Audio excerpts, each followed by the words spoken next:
Fine-tune your payload content. As I have mentioned previously, you can come up with your very own content based primarily on the social signals of the top-notch third-party materials you are curating. Put simply, when you are going through your research, you will keep coming across certain pieces of content which get a lot of engagement on social media. These are all the objective indicators you need to understand that you are looking at high-quality, high-demand content. At that point, you can come up with your own version of that content. You can use it as a template, so to speak. Another approach would be to just do curation first. You just take all the high-quality third-party content with great social signals and put them all on auto-publish on your social media accounts. You run this curation campaign for several weeks.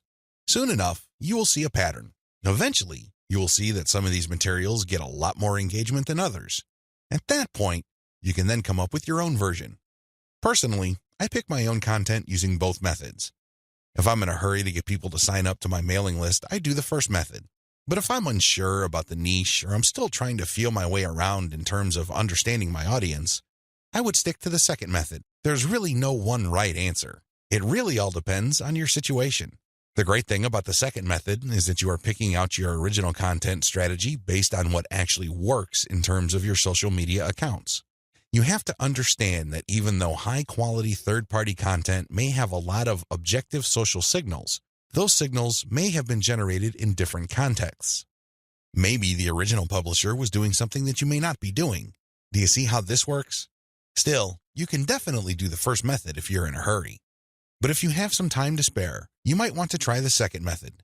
Do curation first, let it run, and then pay attention to your statistics. You should be able to see a pattern. In fact, based on my experience, content that tends to do well often falls within a narrow range of themes. In fact, in some of my campaigns, almost all of the content that got a lot of love from the internet was focused on one question.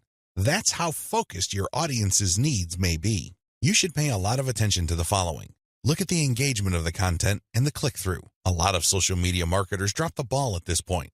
They think that it's all about engagement. I'm telling you, regardless of how many likes, shares, or comments a piece of content gets, if people don't click through, those engagement signals are not worth much. Remember, at the end of the day, you want traffic. That's the whole reason why you're doing this in the first place. Getting caught up in how many shares, likes, or comments you get is not going to do you any good. You have to always pay attention to the click-through. There has to be some sort of ratio between total engagement and click-through. The higher the ratio of the click-through, the more attention you should devote to a piece of content. Study high click-through and high engagement content closely. Now that you have identified curated content that performs well, the next step is to analyze them with a fine-tooth comb. Ask yourself, what problems are people interested in when they read this piece of content? How are these pieces of content positioned or presented? Do they use some sort of emotional headline? Do they use subheadings that ask questions? Do they drag the person along? Or do they just lay out the information dead center? Pay attention to cosmetic issues. People do judge a book by its cover, and blog posts and articles are no different. How are these materials formatted? Do they have big pictures?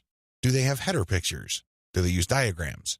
What are they doing exactly? Once you've answered all these questions and you're comfortable with the answers you got, the next step is to create your own content specification sheet.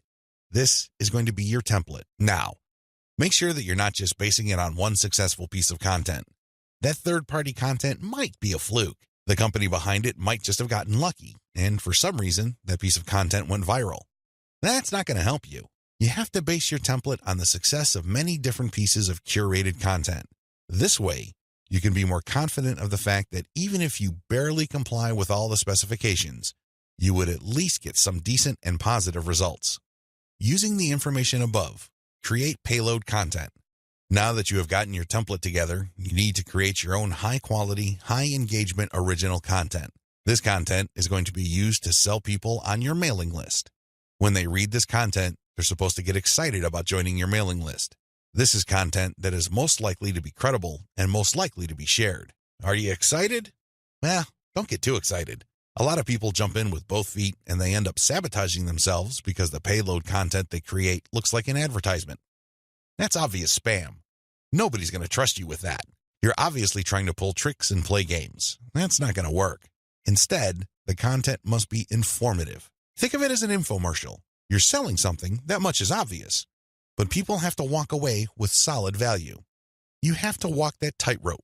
There's a thin line between shoving stuff down people's throats and providing solid value without asking for anything in return. You have to come up with a decent compromise between the two. The bottom line is, whatever you do, the content you produce must be valuable. It must add value to the lives of people reading your materials. That's how you build credibility. That's how you get people to get excited about your mailing list. Remember, your list is supposed to add value to their lives. It's going to be very hard to give that impression when the content that you share is worthless. I hope you can see that. I'll see you in the next video.